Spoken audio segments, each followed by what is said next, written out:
Okay, hey, welcome back. Now we're going to talk about physical presence. Okay, and this is one that people forget, right? Because they are always focused on how they sound because it's a speech, right? And so we think, oh, we got to get the words right, or we got to get the tone right, or, we also got to organize our content, and we got to have good visuals, et cetera, et cetera. And all of those things are true.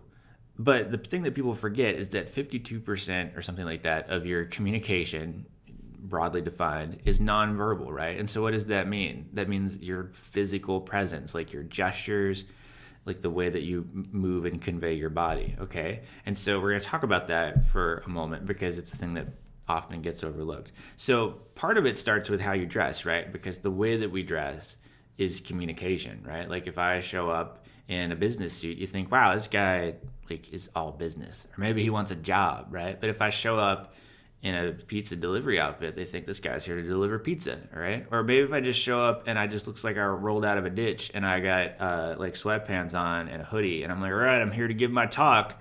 You think, wow, that kid probably forgot about his talk and rolled out of a ditch and had to get here real fast, okay? So just know that these things convey. And so that's why we tell you professional dress, and what that means, no hats, no jeans, leather shoes, et cetera, et cetera. We're going to talk about for a moment. I'm going to show you this TED Talk from this Amy Cuddy woman talking about how, and this is a tip for you, is about how we tend to think about as how our body drives our physical presence, but also about how our physicality can drive our mental state. And so for a lot of you who are really nervous, we sort of give you some tips that you can do to sort of change your mental state and maybe put you in a more high power sort of thing. So this is a TED Talk. TED, by the way, stands for Technology, Engineering, and Design. I bet you didn't know that.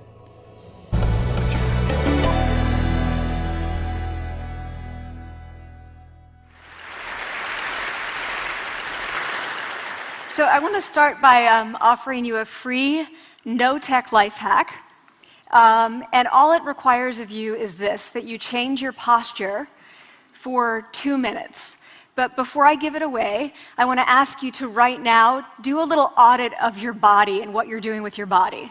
So how many of you are sort of making yourselves smaller? Maybe you're hunching, crossing your legs, maybe wrapping your ankles. Sometimes we hold on to our arms like this. Sometimes we spread out. I see you. So I want you to pay attention to what you're doing right now. We're going to come back to that in a few minutes, and I'm hoping that if you sort of learn to tweak this a little bit, it could significantly change the way your life unfolds. So we're really fascinated with body language, and we're particularly interested in other people's body language. We're interested in, an awkward interaction, or a smile, or a contemptuous glance, or maybe a very awkward wink, or maybe even something like a handshake. Here they are arriving at number 10, and look at this lucky policeman gets to shake hands with the President of the United States. Oh, and here comes the Prime Minister of the... No.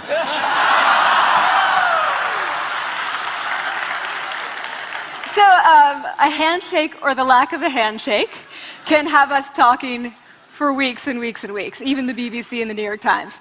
So obviously, when we think about nonverbal behavior or body language, but we call it nonverbals as social scientists, it's language. So we think about communication. When we think about communication, we think about interactions. So what is your body language communicating to me? What's mine communicating to you?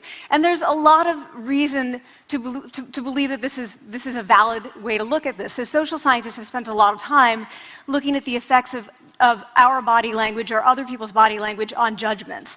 And we make sweeping judgments and inferences from body language. And those judgments can predict really meaningful life outcomes, like who we hire or promote, who we ask out on a date. For example, Nalini Ambady, a researcher at Tufts University, shows that when people watch 30-second soundless clips of real physician-patient interactions, their judgments of the physician's niceness predict whether or not that physician will be sued. So it doesn't have to do so much with whether or not that physician was incompetent, but do we like that person and how they interacted?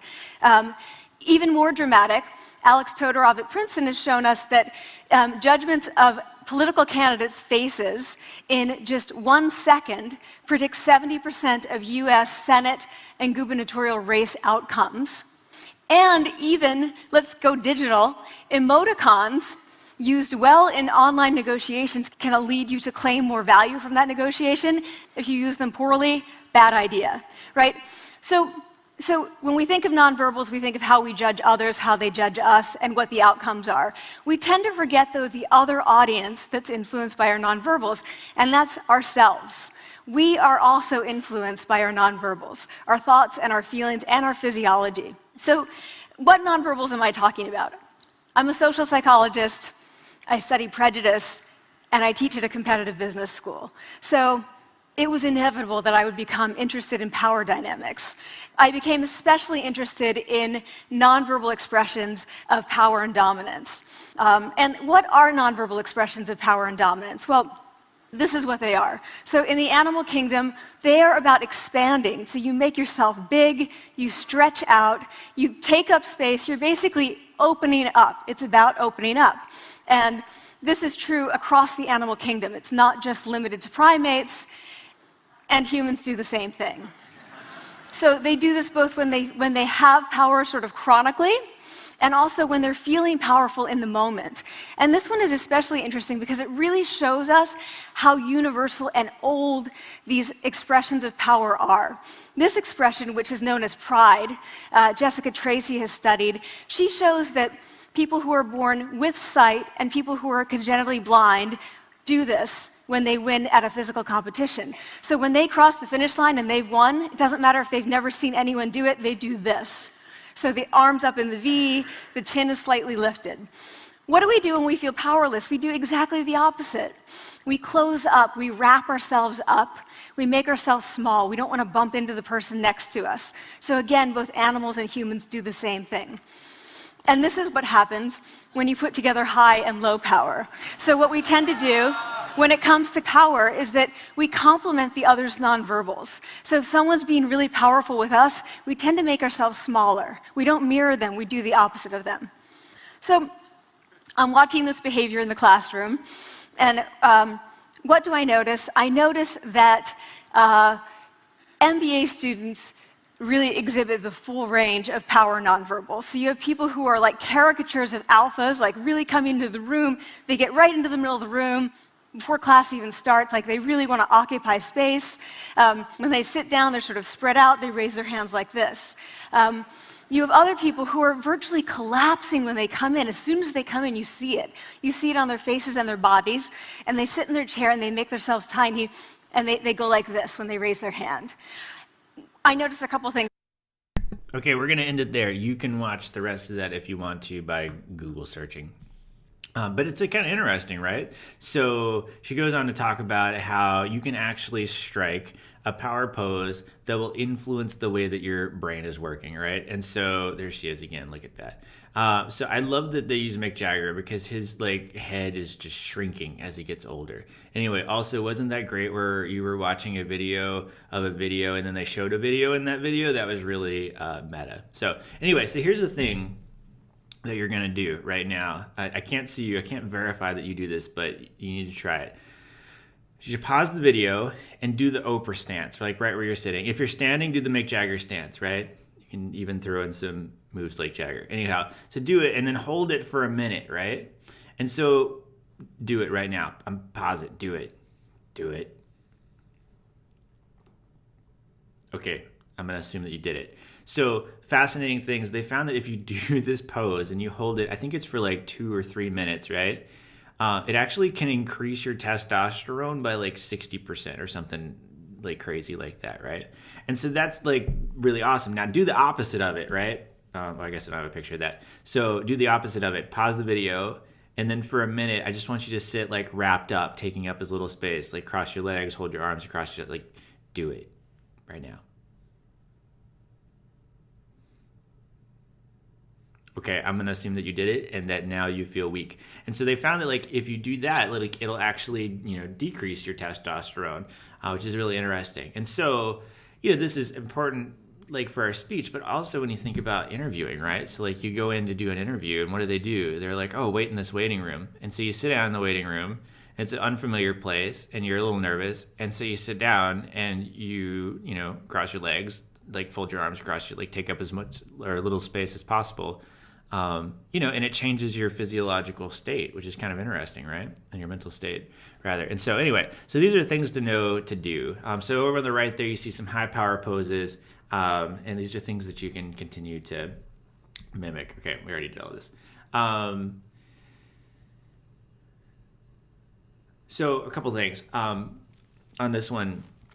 Whenever you're giving your talk, I want you to move away from the computer, okay? So even if you never strike one of these power poses in your talk, you have to have some kind of physical motion, right? Because we talked about variability, and one of the ways to be variable is in your physical presence. So that could be as simple as writing in your notes, like during step 2, move to the other side of the room, you know, and like, so because what people will do is they'll feel like the computer or like wherever they're at is their safe spot, and then they never want to leave it. I actually had a macroeconomics professor who taught from the corner the entire like semester, like just was agoraphobic, afraid of people and whatnot, and it was really terrible to watch, right? And so whenever we judge you on your physical presence, like just know that like I would give you points if you like write down like, oh, I think I need to move this. So you walk to the other side of the room, right? And that just shows physical presence. And so, you know, and it gives the people on the other side of the room, they get to be like, oh, they're over here near me now. Like they like me. And so anyway, so move away from the podium and use it to signal transition. So don't be afraid to use gestures, okay? So here's some things to avoid that people tend to do. They tend to fidget with stuff in their pockets. I would, like, if you can, like right before you get up to speech, I'm struggling with words. Right before you get up to give your speech, empty your pockets. Like take out the change, take out the keys, take out your wallet, just leave them on the desk. Nobody's gonna rob you. And then you got nothing to fidget with, okay? Don't put your arms behind your back. You're not like a prison warden. Like, don't do that. Don't cross your arms, right? Because when you cross your arms, what are you doing? You're putting a barrier between you and your audience. And like, you know, they may not think that consciously, but subconsciously, you know, they get the sense that like, oh, this guy doesn't want to be here, you know, or maybe he's scared of me. Don't try not to wring your hands nervously. This is the thing that people do. And this is the thing when you watch your videos, you'll be like, oh, I did the hand thing.